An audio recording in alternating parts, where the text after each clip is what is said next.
Olha só que honra, gente. Eu tô com o pessoal todo aqui da peça, eu tô com os atores da peça, eu tô com a diretora, que também é atriz da peça, e eu tô com um cara que escreveu a peça. Pergunta básica, né? Por que esse tema?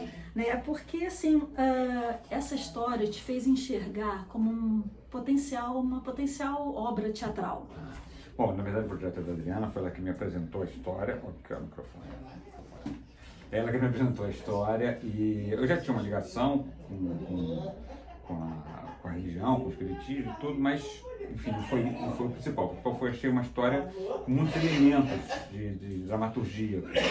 Tinha poder, tinha romance, política, né? Então, esses elementos todos foram os que mais me chamaram a atenção. Quando misturou com esse enfoque completamente diferente que vem das cartas psicografadas, achei realmente uma abordagem nova desse tema. Que aqui no Brasil ele não é muito difundido, mas em Portugal, por exemplo, essa história é muito conhecida, eu já conhecia de lá, e então essa oportunidade de fazer essa visão que inédita, vamos dizer assim, pelo menos no teatro, foi o que mais me atraiu. Perfeito.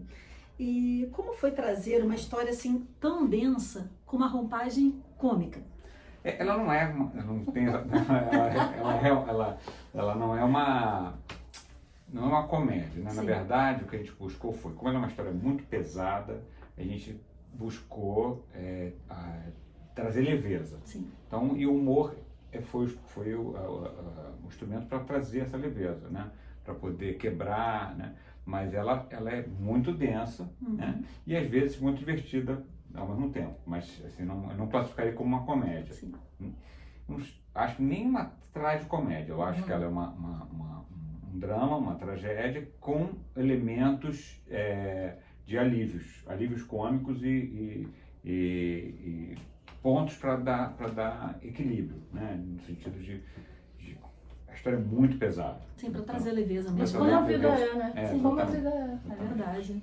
Obrigada, Cláudio. Essa peça ela fala de amor, né, de reencarnação, de dor. O que você espera que o público leve para casa? Que mensagem você acha que vai levar para o público? Isso é uma experiência, o teatro, de modo geral, todos os espetáculos, é uma experiência única para cada pessoa. Então, o que a pessoa leva depende do que ela tem de bagagem, do que ela tem de experiência de vida, o que aquela história vai tocar nela em particular, né? Então, essa como é uma história que fala como o Cláudio falou, de vários assuntos da vida mesmo, mas traz a política, que a política também está na nossa vida diária, né? O amor, as relações pessoais e políticas. Então, eu acho que cada um acaba sentindo, né, de uma forma muito particular, né? Essa história vai pegar algumas pessoas pelo lado da tragédia, outros vai pegar pelo lado da história, outro pelo lado do amor, outro vai viajar para Portugal, vai para a época medieval, então depende de cada um mesmo. Verdade. E, bom, como foi esse processo, né, de integrar elementos de um fato histórico, de uma obra psicografada, à dramaturgia dessa peça?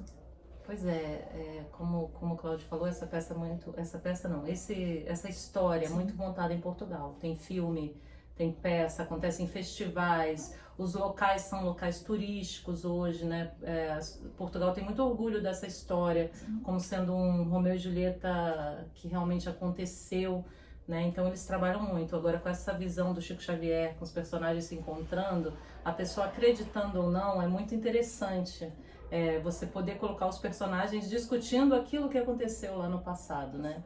Então, eu acho... E o Cláudio já tinha toda essa ligação com Portugal, inclusive com espetáculos montados lá, com as séries que ele escreveu e tudo sendo passados, e vai muito a Portugal, então acho que casou direitinho quando a gente contou essa história, né? Maravilhoso. Obrigada, gente. Okay. Deixa lá para esses meninos agora incríveis aí. André, interpretar alguém que desafia as convenções políticas em nome do amor é um ato revolucionário, né? Como esse papel te transformou como homem, como ator? Eu quero estar esperando essa resposta. Foi um desafio enorme fazer esse personagem, na verdade. porque durante os ensaios, exatamente isso, de fazer essa pessoa que era apaixonada, muito apaixonada pela Inês, e como me transformou. Pô, é difícil falar. Isso. Tadinho. Eu não sei como me transformou. Mas o que você sente, então, em relação a isso tudo? É profundo para você? É bem profundo. Foi difícil. O que eu consigo te falar é que foi bem difícil. Difícil fazer. Mas eu não sei te explicar como me transformou mesmo, não sei. Sim, eu imagino mesmo que seja difícil, com certeza. É. Nossa, Ainda tá incrível. sendo. Tá, Ainda é um processo. Sim, mas vai ser maravilhoso. Bom, e você vive, então, um homem dilacerado, né, entre o trono e o coração, né? Como é sentir esse conflito em cena por tantos dias repetidos? Isso te pesa? Muito. Isso é um desafio enorme todos os dias e sempre saio muito cansado. Cansado emocionalmente, porque como até a própria Rosana falou uma vez, eu acho que é isso mesmo, é uma maratona emocional muito grande, né? Você sai com várias emoções. E também dessa dificuldade da gente demonstrar esse amor grandioso, e de você perder esse amor, e essa dificuldade também de demonstrar as emoções todas, né? Sim. Eu não sei muito o que dizer. Não, tu disse tudo. Tá ótimo. E vamos lá, Rosana. A peça mudou o seu olhar sobre a vida e sobre as relações? Nossa! Ela se mudou, me faz refletir, né? Me faz refletir. Por exemplo, uma coisa que eu estava pensando agora quando começou a entrevista, eu falei, gente, Inês, ela foi reconhecida depois de morta, né? A coisa que virou uma rainha depois de morta. Parece como se fosse aqueles grandes artistas que só têm sucesso depois que morreu, que é reverenciado depois que morreu, né?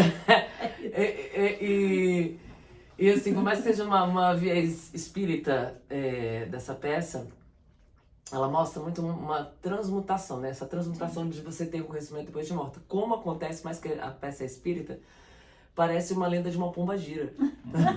É uma pré-umbanda, que são rainhas, né? Que são mulheres que foram mortas, são mulheres que foram assassinadas.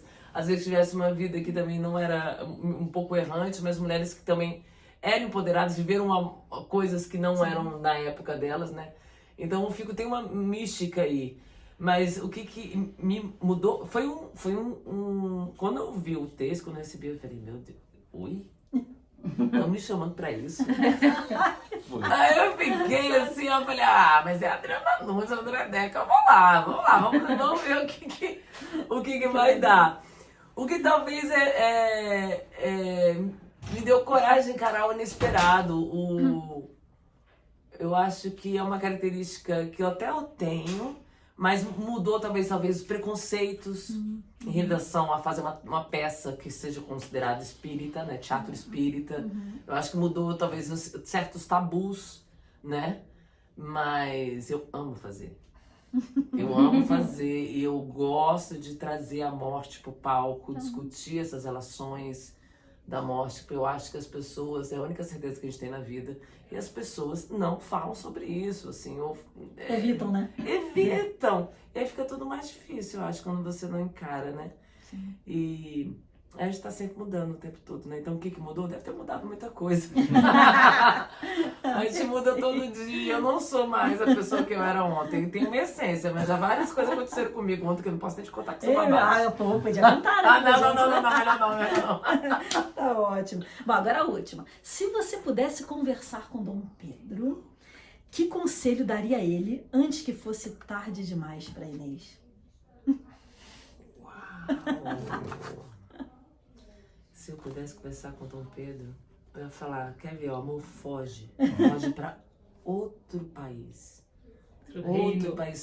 Outro reino, sabe? Abdica da riqueza, vai ser, sei lá, artesão em outro lugar. Porque isso vai dar merda, escuta o que ela tá falando. Mas tem uma coisa que eu tenho uma teoria muito doida, vou falar isso, não sei se ela vai colocar. Eu até conversei com um casal de espíritas aí um dia que vieram. Eu tenho uma teoria que eu fico, nessa peça, gente, mas por que Chico Xavier psicografou? Não é uma pessoa que veio no acolhimento dele, que recebeu uma carta do filho para amenizar a dor. Não, ele psicografou a Inês, que tinha uma ligação com a Santa Isabel, que foi uma das primeiras aparições, primeira aparição para falar para ele que ele ia praticar essa coisa da caridade. E eu tenho uma teoria que o Chico Xavier é a reencarnação do Afonso IV, que mandou matar a Inês. E aí ele voltou aqui para trabalhar bastante pela caridade. Olha o peso aí dele, lá de trás, né? Mas perdão, galera, eu fico ali logo branco. Responsável pela trilha sonora da peça, Marcelo Linhos. Eu compus a trilha. A gente começou uma pesquisa muitos anos atrás com eu e a Adriana, e a gente foi a Portugal, conhecer os lugares que Inês esteve com Pedro, participar da história no local, né? Aí a gente começou a bolar o espetáculo, eu compus a trilha sonora toda em viola caipira, que é um instrumento da época, né? Um instrumento medieval. E é isso, eu faço também a luz do espetáculo, a iluminação, e adoro. Perfeito, completo. E foi ele que me deu o livro. Foi o primeiro livro, né? Porque na verdade eu sou espírita. Sim. Me tornei espírita, né? Então gosto muito de ler os romances, as coisas. Eu acho interessantíssimo, mesmo para quem não é espírita, eu acho legal a Sim, eu não sou literatura. espírita, eu acho super interessante. A literatura espírita é muito legal, mesmo que lida como ficção. Eu acho sensacional. Apesar disso, eu sou espírita mesmo, acho muito legal essas conexões, né? Então, a Rainha Isabel, que aparece para Chico, é o primeiro espírito que conversa com ele, né? Mesmo antes dele se tornar uma voz do espiritismo, né? E essa ligação é interessante. É mesmo, é verdade, gente. Mas obrigada. Não vou atrapalhar mais vocês, não. Vamos lá se concentrar nessa peça maravilhosa que eu tô doida para assistir. Valeu!